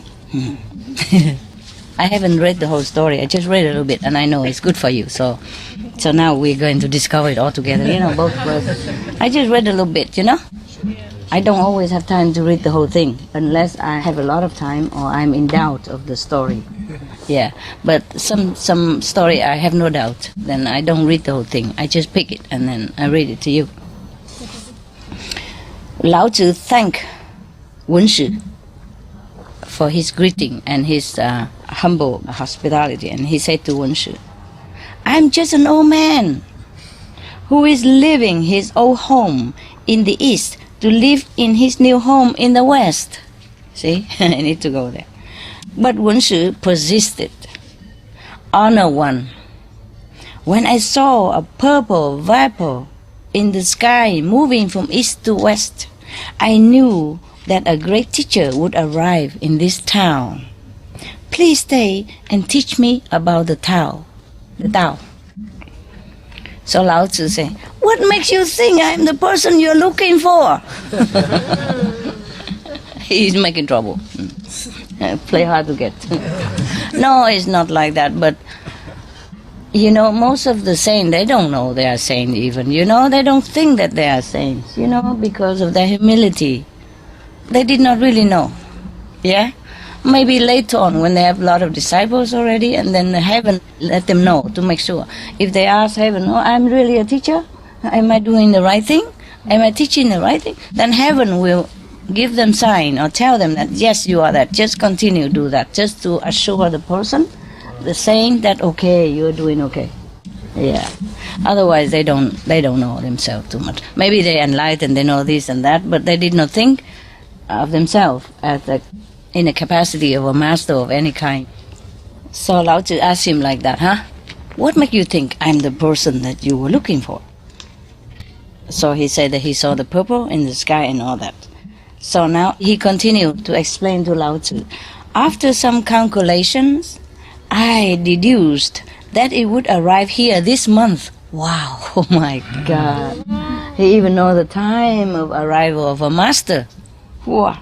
Last night, I also saw dragons and serpents hovering over Hankou Pass. So all these signs tell me that the great sage will arrive today. Phew. Wow. This guy who is really professional in his job, eh? No wonder the king revere him and ask him to be his personal astronomer and astrologer, because the king in the old time, they don't have television to see if it's raining tomorrow or what kind of temperature we have here, you know what I mean? And so they have to have a personal astrologer, astronomer, yeah, and feng shui master, etc., etc., yeah, so to protect their kingdom, you see, protect their throne, and to know what is the best thing to do and what day. So this guy is really excellent at his job. And even if the king sometime he interested in this subject and he also knows one or two, but he also need confirmation with others of his subordinate astronomers in order to make sure that number one, number two, the king is too busy to keep looking, gazing at the star every day, you know. You know what I mean? Yeah, the king has other job to do. So, of course, he relies on these astrologers and astronomer to help him, of course, né? Yeah, because sometimes even if you know the art of astronomy and astrology, you need time to calculate and to catch the sign and to interpret it and to do something about it. You see what I mean? It's like I told you yesterday, I know about the water, but what am I to do? Huh? I have a lot of work to do and I have other things to do. I cannot worry about the buckets. Because I know there are other people who will worry about that anyway, yeah? Okay. Besides, even if I know about that, if I know about water shortage, I say, it cannot be possible. The mind will tell me, no, not possible. We have a lot of water. Here is a residential, prestigious residential area. Nothing like that could happen. See what I mean? Go back to do what you do. Go sleep, go meditate, go drink tea, whatever. Yeah. Besides, when I know that it's so late already, you know, like, I don't know, when I left you here about 2 o'clock already, 3 o'clock, and I go home, take care of some paperwork, and then, you know, take care of myself, take a bath or something, and do some other thing, watch a little bit of late news, see if anything. I have to be together with the world, you know. And then it's about 5, 6 o'clock already, yeah? Everybody's sleeping, you know. I know you're snoring and I can hear it all over from my room. So never mind, you know. I just say, okay, everybody else have to take care of it. It's not my job to take care of buckets, nah? Of water, nah? Okay, right. So this guy is incredible, eh? He even calculate all that and he knows the sage will arrive today. Yeah. In our association, there are also some people like that. They can know that thing, yeah. If they have to do it, they can do it. Just mostly they don't do much anymore because they meditate. You know, there's this thing, okay, nowadays we don't need so much, yeah? Yeah. It's fun to know something, but it's not necessary anymore. If you want to know if rain or not, just look on television. If you know tomorrow hot, how many degrees, they even calculate it all for you already, 32 degrees. Yeah. Wind, a shower or not, okay? Are we too loud or not? It's only 9 o'clock, we're okay. Wonderful. Phew. I'm only 1/3 of the story, my goodness. It's like a soap opera, continue tomorrow. Yeah, you see, this is a problem. It's not about the story. We talk about all kind of things, yeah? We go from astronomer to the ox and then go back to television. And all right, so Lao Tzu then, after he told him everything, then Lao Tzu know this guy is not to be slyly treated because he knows everything. So Lao Tzu smiled and said, I have heard about your ability to read omens and divine the future. Divine the future. You mean divining the future? Yeah. Forecast the future, yeah. You have the potential to understand the Tao and help others along the path. So Wen Shi bow again and say, "May I have the honor of knowing your name?" He didn't even know his name. But he knows he arrived this month, this day, and right there. So he forsake everything just to move over there, just to meet him. Can you believe such a person? Because since childhood already in the story, they say that he's very interested in the Tao, I mean in the teaching, the truth that you were having right now. Yeah, so that's why he does everything he can to get it. Wow, talking about sincerity, huh? Okay. Oof. Lao Tzu replied, "I have many names, for I have appeared in many incarnations." Now he tell him. Now we have it. Voila. Before he said, "I'm only an old man passing by. What you want to do with me?" So now he tell him the truth. I have many names. For I have appeared in many incarnations. I have taught the Yellow Emperor, I mean the oldest king of China, one of the oldest king, as well as the kings Yao, Shun, and Yu. These are the saintly kings of China, very famous kings for their upright virtue and excellent governance. Yeah, very good people. Of course, now that we know why, huh? Lao Tzu has been teaching them all this time. Yes. In my current incarnation, I am named Li Er. Okay. That night, Wen Shi honored Lao Tzu with a feast. After the banquet, he prostrated himself before the sage and formally asked to be accepted as a disciple. Lao Tzu stayed in the border town for 100 days and taught Wen Shi the art of the path. When it was time for his teacher to leave, Wen Shi declared, "I would like to accompany you on your journey and serve you." Sounds familiar to me. I want to help Master. Let me help Master. I want to stay here. Yeah, stay here. Yeah. I will have to build 1,000 palaces for you, for all of you. Even you take turn to come group by group, you will still have problem, meeting your demand. You see what I mean? And if I let you come, if you have each one have one room, then you have to wait another 100 years to come here. So I'm sorry for the squeezing situation. Okay? Yeah. But you're lucky already. You're lucky. No, you don't know yet. The next group will be double this size. Now we're lucky. You're lucky. Now you know why you're lucky, huh? Huh? More deep trades coming. What? More deep trades coming. Big tray. Big tray and deep cup. Okay. So Lao Tzu refused, saying, "Although your roots are deep." What he means by root? Is he a tree or something? Huh? Knowledge. And? Spiritual practice. Spiritual sincerity, yes, and practice. Although your roots are deep, you are not ready to climb with me to the clouds or fly to the 4 directions. What he means by that? Is he really flying like an aeroplane or something? Huh? Beyond the 3 world. Beyond the 3 world, yeah. Means he's not as the level to accompany Lao Tzu. When he's going around, he will only make him trouble. Well, it sounds familiar, that's why I know. I know very well. Good intention, bad level.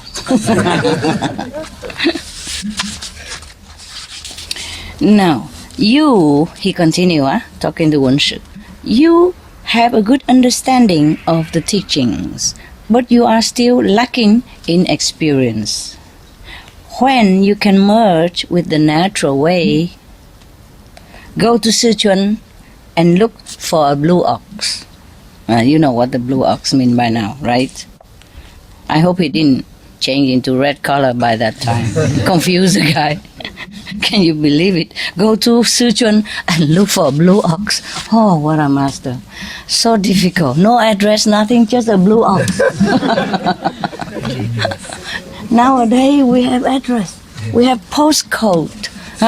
Postal code. Still cannot find. We have car and everything, GPS even. And difficult to find the place. Can you imagine? Go to Sichuan. It's a big city, you know? Big province. Look for a blue ox. Now, you cannot say I'm strict anymore. You know that.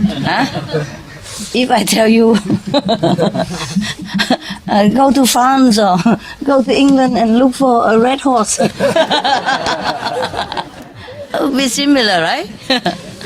Wow, what kind of master? So strict like this. It look like he doesn't want him to come. But never mind. The ox will show you where to find me. This is this special ox. Have GPS on him. Nowadays, probably we have to say, okay, go to Munich and look for a Mercedes with a GPS, and then the Mercedes will bring me to you. But he has to have a driver license, you see. In those times it's easier. You don't need to have a license to ride an ox. So easy. Okay. He then dictated a book of 5,000 words to his student.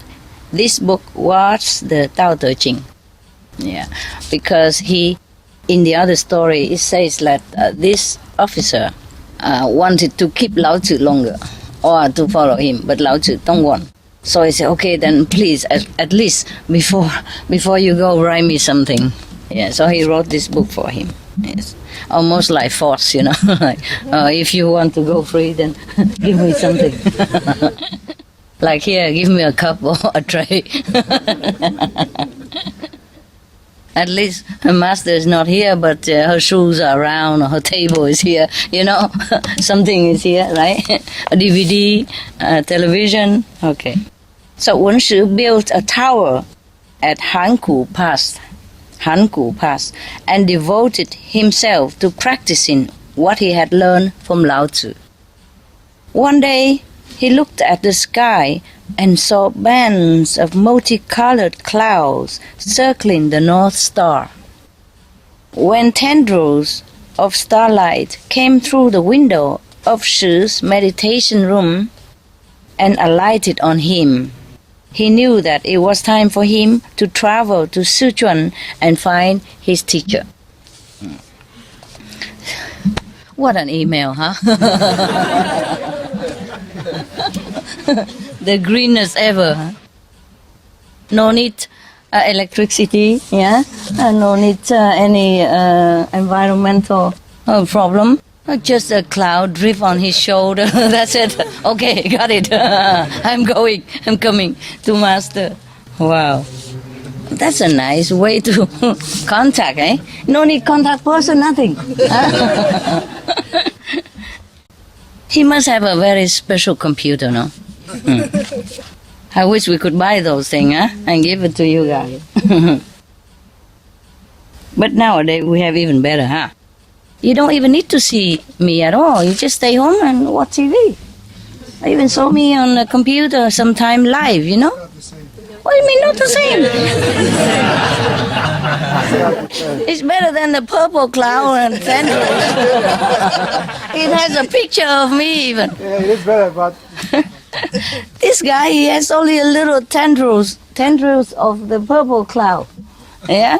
And the cloud don't even say nothing. Just come and then drip on him, that's it. And then he knows his master sent for him. Oh, and you guys, so difficult. All right. You're not even happy with live program? How about live program on TV? beautiful. Good, eh? Yeah. Good, eh? Okay. Maybe we can do that. I just sit in my room and then talk, and you guys turn on TV. We can have live like that too. It's cool. Why don't we do that, huh? Better than now, huh? What?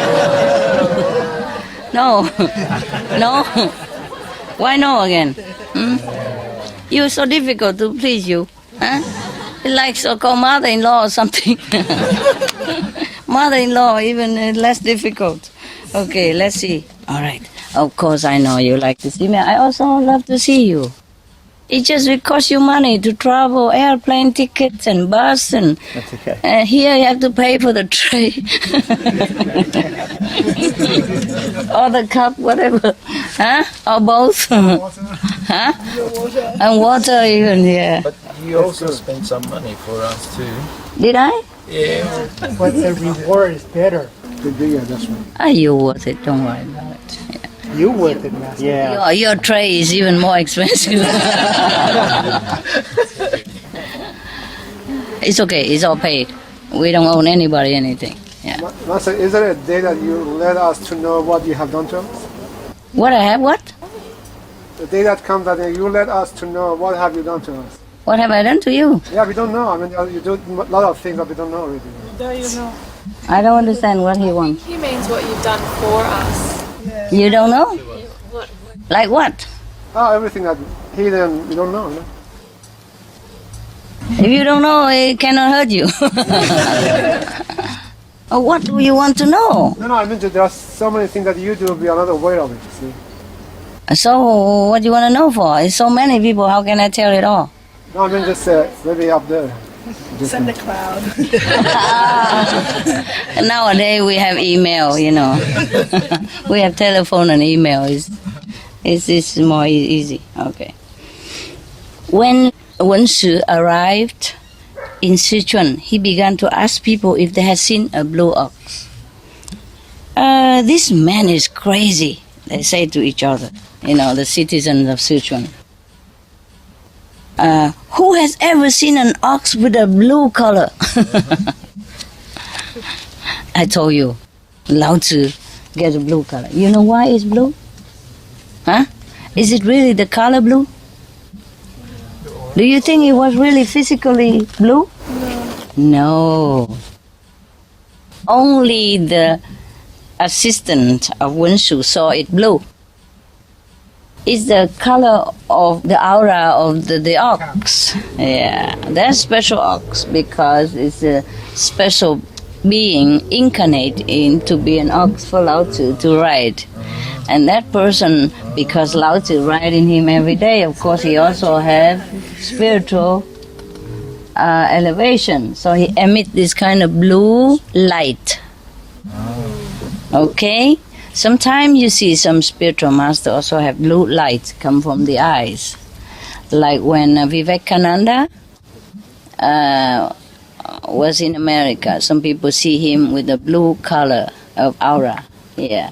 And there was one kid who was drowning, and then he saw Vivekananda came with blue light, yeah, and get him out of water. Later he told some people. Yeah. A blue color is one of the master color. Yeah, blue light from the eyes. Or for the aura, but not the one only color. Some people see white only, some people see golden only, some people see pink only, some people see blue only. Yeah, some people see purple only. Actually, the master have all kind. Okay? Yeah. Depends on the level. They see what color. Yeah. So now the blue, the blue was the only one color that they see from the ox, and perhaps the ox have only that color of light around him. You know, the aura around him. That's why it look like blue. Remember Krishna? They say Krishna has blue color. Oh no, his skin is not blue. Maybe the Indian people are a little dark skin, but blue Indian. The blue Indian you cannot find. Okay? All right. So blue is the color of the light that the master emit at that time. So the ox probably is very high being also. I told you, huh? Animals sometimes they are highly developed being. So this ox is special also. Yeah? Okay. I told you that everybody look at my dog. That's one of my dog and love him so much. Everybody want to take him home. Because he's so beautiful. He emits love and light, you know. Sometimes they don't see the light, but they feel he's so special. Rottweiler is all over everywhere, and people don't really like to have Rottweiler that much because of the bad reputation. Why on earth do they want my Rottweiler? And the vet and the nurse, they've seen thousands or millions of Rottweiler in their life, or at least many of them coming to the vet clinic every day, or at least every month or every week. It's not possible that they have never seen a Rottweiler in their life. So why on earth they want my Rottweiler, my Rottweiler? I say no, and they keep insisting. Everywhere he goes, they just look at him once, say, can I have it? I say, no, it's my dog. If you want, I buy you another. No, I just want him. I say, you just cannot have him. How can? He's my dog, I special took him home. I can give him any other dog, or 10 other Rottweiler, I don't mind, but not this dog. I don't know how they would treat him. You see, I don't know if they give him vegetarian food or not.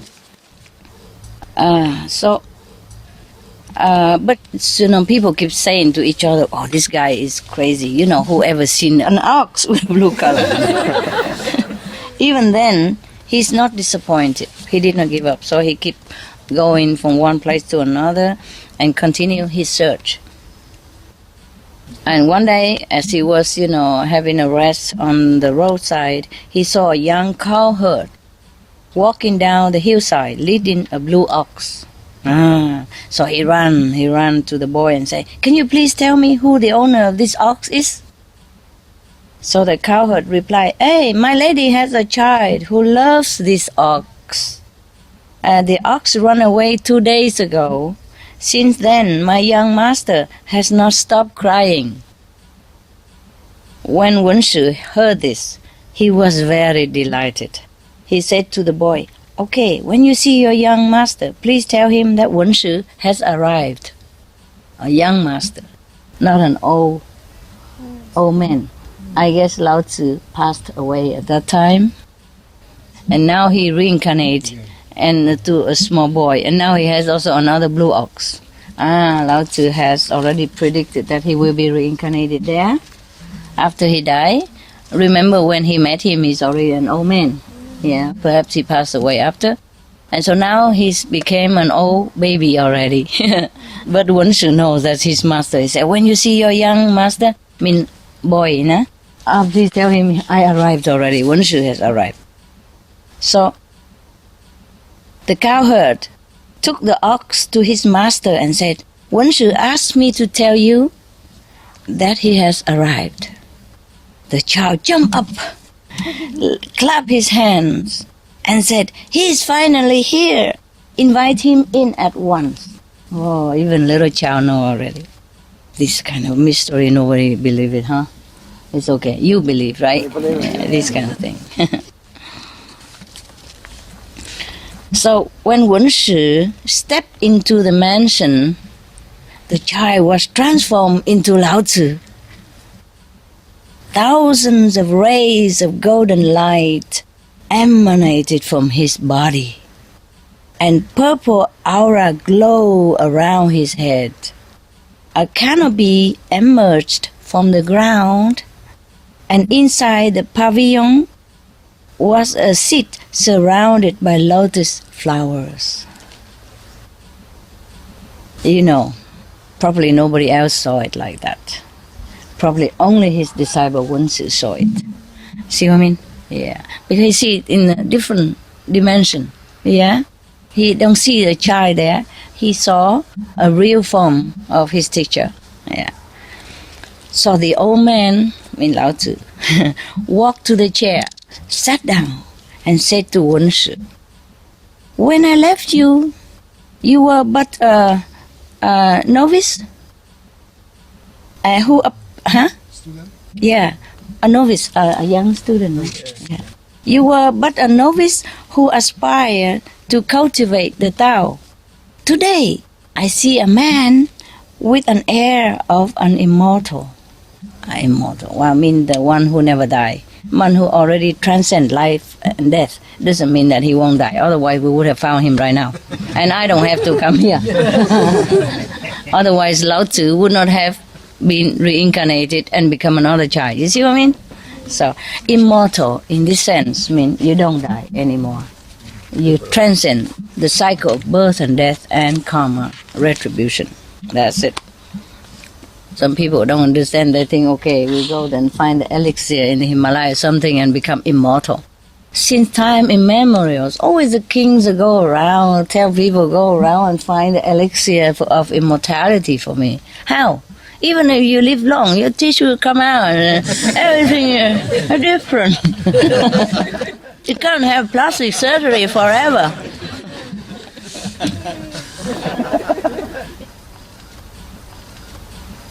Right.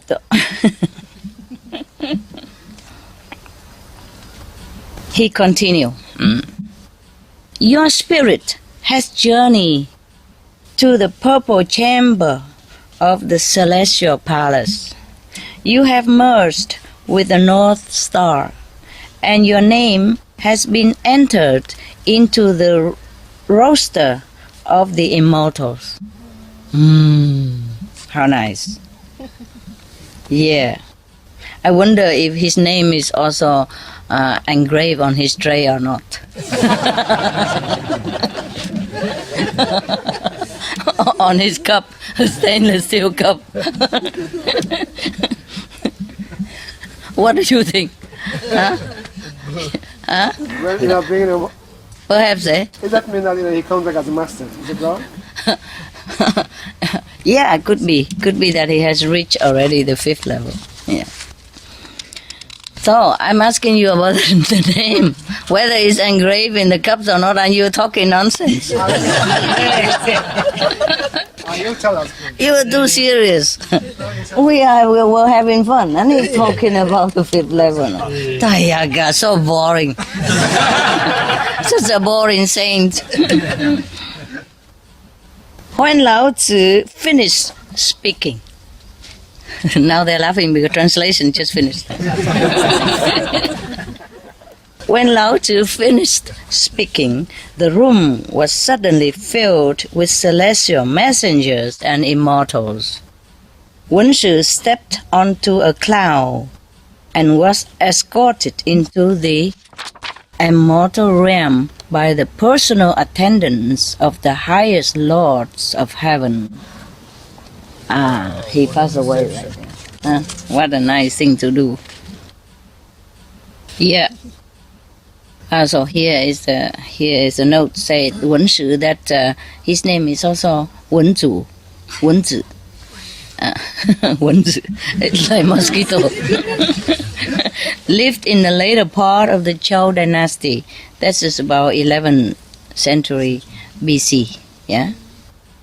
So he is reputed to be the first student of Lao Tzu and is the author of the Taoist classic Wen Tzu.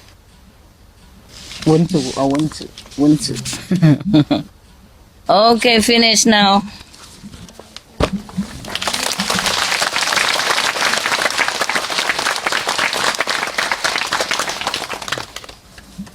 At that time, he probably had a grand vision, that he's going up to the sky, escorted by the attendant of the highest realm. So he reached the 5th level then. Now you happy? Huh?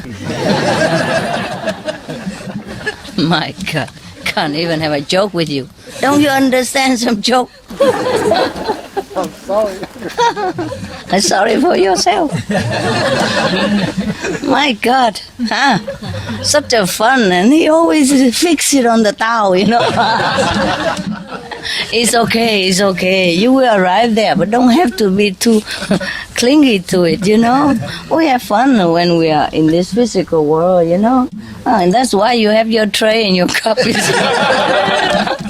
If stainless steel cup. If we always fix on the Tao, then we probably should not eat at all. Yeah.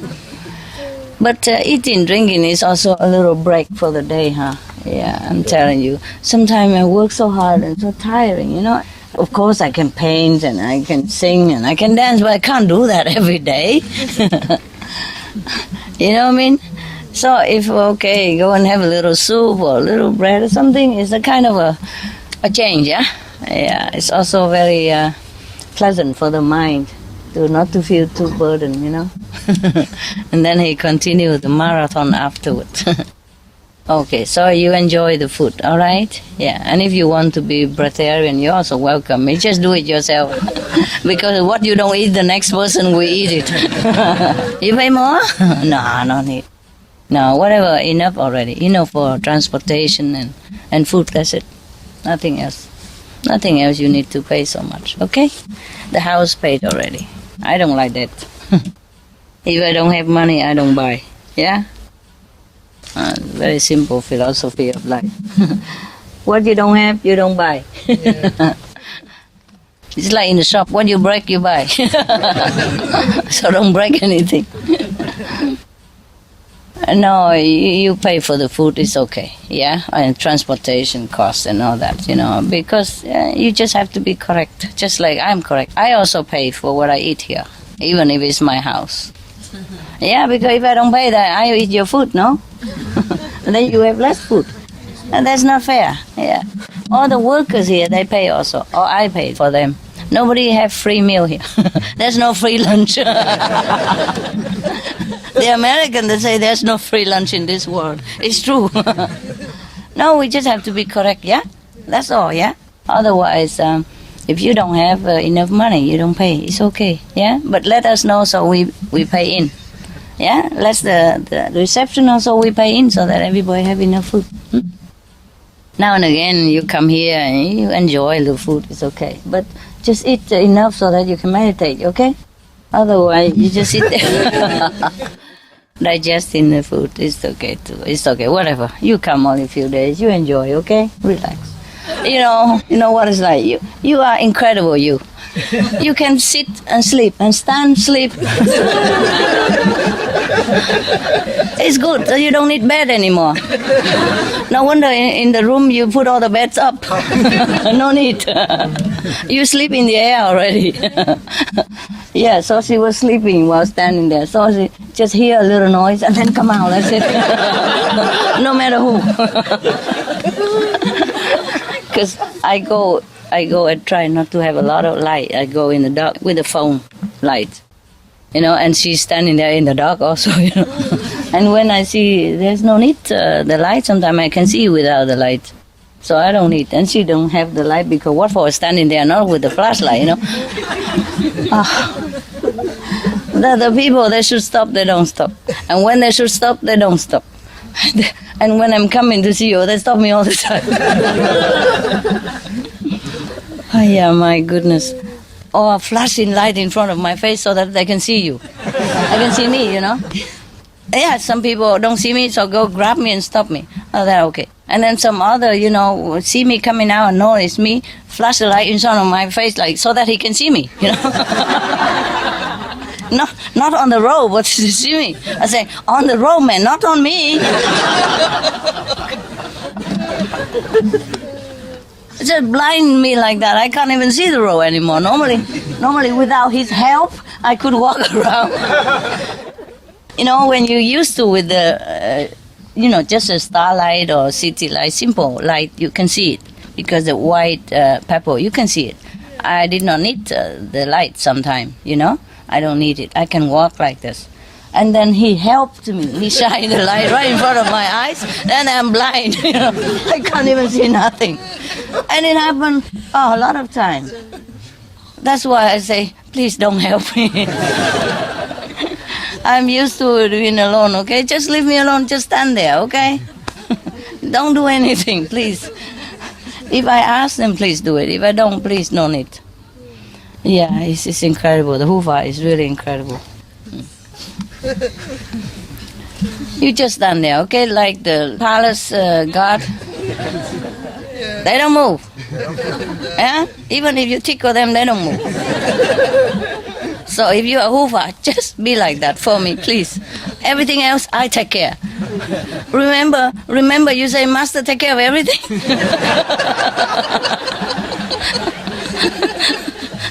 Then let me, okay? Oh, please. I know where I walk around here in my house. If not, I have my mobile phone. I turn it off low, you know, so it doesn't ring, and then I use it. just enough light for me to walk, so to don't disturb you, you know, because the flashlight is very blinding, you know, and when you flash around like this, it's disturbing people, yeah, especially when they are deep in their sleep, like what you're doing here, yeah. So please, just don't disturb people, okay? Okay, good. Now we go back to where you were, sleeping. Yeah? Come on, turn off the light now. Everything dark. Have a good dream. Okay, when you get up, you can have some, okay? I think a couple each, yeah? About this much, otherwise not enough here. Here only. The rest you have everywhere else, okay? If you want, and you think, Master don't give me anything. Yeah, I pay for my own tray. And now you can be sure. Maybe a blue ox in there. Okay, good? Thank you. Thank you. Thank you for being good boy. You are a good customer.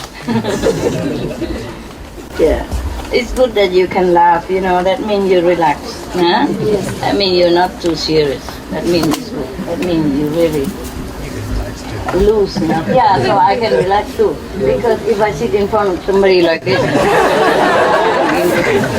what have I done? Did I do something wrong? Did I say something wrong? Okay, turn off light now, quick. Everything, go.